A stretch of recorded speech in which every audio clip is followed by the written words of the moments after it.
नमस्कार, बहुत स्वागत है आपका। आप देख रहे हैं गणपति एस्ट्रोलॉजी सीक्रेट।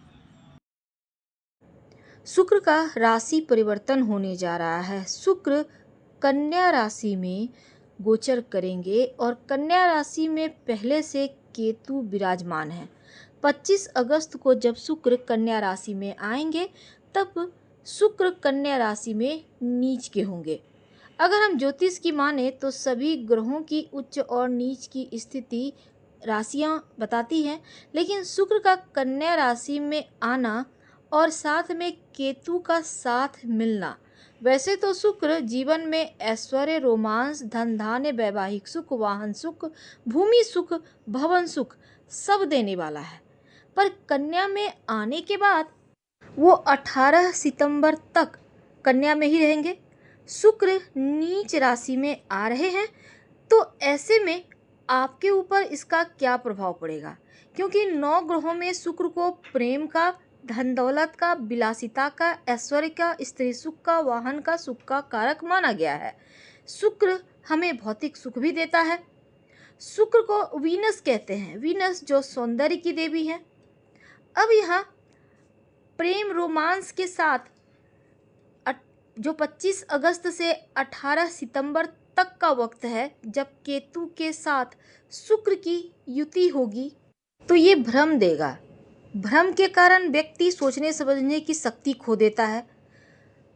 घटनाएं जो वास्तविक है या अवास्तविक वो देख नहीं पाता। भौतिक विलासिता से भी असंतुष्टि देता है जब शुक्र और केतु की युति होता है, क्योंकि दिशाहीन केतु प्रेम के ग्रह शुक्र को रिश्तों में विभिन्न दिशाओं में ले जाता है, संघर्ष, गलतफहमी करवाता है और आपको एहसास तक नहीं होने देता। यानी रिश्तों में भ्रम, अहंकार, झगड़े, लड़ाई देता है ये युति। भ्रम और माया का ग्रह केतु, भौतिक सुख के ग्रह शुक्र। तो शुक्र केतु योग तुला राशि वालों आपके लिए लक्ष्मी अधिपति योग बन रहा है। तो धन के मामलों में शुक्र भले ही नीच स्थिति में है, केतु के साथ हैं। केतु को मोक्ष का कारक कहा गया है और ऐसी अवस्थाओं का निर्माण भी करते हैं। तो यहाँ पर देखिए राहु रोग और शत्रु यहाँ पर भाव में। अब यहाँ आपके खर्चे थोड़े बढ़ेंगे, धन तो आएगा, जो भी अटका हुआ पैसा था अगर प्रयास कर ले तो इस पीरियड में आ जाएगा आपके पास। छोटे छोटे टुकड़ों में थोड़ा थोड़ा ही आएगा, पर आएगा। अब इस समय अपने दांतों का थोड़ा ध्यान रखिएगा, हो सकता है दांतों में थोड़ी समस्या हो जाए। और दूसरा, अगर कोई आपके पास धन उधार लेने आए तो प्रेम से ना कहिए, बहुत आवश्यक है। इस पीरियड में किसी को उधार ना दे। अब देखिए शुक्र यहाँ से आपके छठे भाव को देख रहे हैं, तो कुछ हद तक अपने डायबिटीज़ के अगर आप मरीज हैं तो अपना ज़्यादा ख्याल रखें और इस पीरियड में ज़रा मीठा उठा खाने का मन करेगा पर कम खाइएगा। शुगर लेवल को कंट्रोल में रखिएगा, ये बहुत आवश्यक है। और एक्सरसाइज वगैरह करते रहें। अगर आप स्टॉक मार्केट से जुड़े हुए हैं तो दुविधा में नहीं आना है, सोच समझकर बहुत रिसर्च करके आगे बढ़िएगा, तब यहाँ पर आपको आगे चलकर लाभ होगा, क्योंकि संभल कर चलने की आवश्यकता है। शुक्र आपके पहले और 8वें भाव के स्वामी हैं और इस समय आपके 12वें भाव में केतु के साथ, तो अनचाही यात्रा करवाएगा। रोग प्रतिरोधक क्षमता थोड़ा गड़बड़ होगा, तो अपने दांतों का ख्याल तो रखना है, साथ ही अपने पैर का भी ध्यान रखिएगा और योगा एक्सरसाइज तो करना है। लेकिन अगर हम रिश्तों की बात करें तो रिश्तों में थोड़ी सी खुशियां कम महसूस होगी, लगेगा सब कुछ है लेकिन कहीं ना कुछ मिस कर रहे हैं।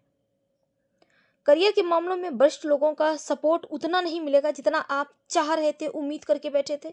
इसलिए उम्मीद तो करना है, लेकिन अपने कर्म से करें। इस पीरियड में शुक्र आपको विशेष फल नहीं दे पाएंगे, लेकिन आपको लंबी दूरी की यात्रा करवाएंगे, जो कि खर्चा भी करवाएगा ये यात्रा। और शुक्र आपको थोड़ा सा जैसे पैरों में समस्या देगा और दांतों की समस्या देगा। जो विद्यार्थी हैं उनके लिए अच्छा है, क्योंकि नए अवसर मिलेंगे, आपके प्रतिभा जो है उनको बाहर निकालने का एक मौका मिलेगा। नौकरी करते हैं, उच्चाधिकारी का सपोर्ट मिलेगा, मानसिक रूप से आप शांत हैं। लव लाइफ में खुशियाँ आएंगी, रिश्ते बेहतर होंगी, अपनों के साथ थोड़ा वक्त जो लंबे समय से आप मिस कर रहे थे बिताएंगे। तो भोग विलास बढ़ेगा और वैवाहिक जीवन ठीक रहेगा, थोड़ा सा आपको भी अपनी तरफ से रिश्तों को बेहतर बनाना है। हालांकि उच्च शिक्षा की प्राप्ति के लिए प्रबल संभावना बनी हुई एक अच्छा समय है। इस समय का आपको फायदा उठाना चाहिए। अगर आप चाह रहे हैं तो प्रयास जरूर कर लीजिएगा इस समय। और ओम सुंग शुक्राय नमः इस मंत्र का खूब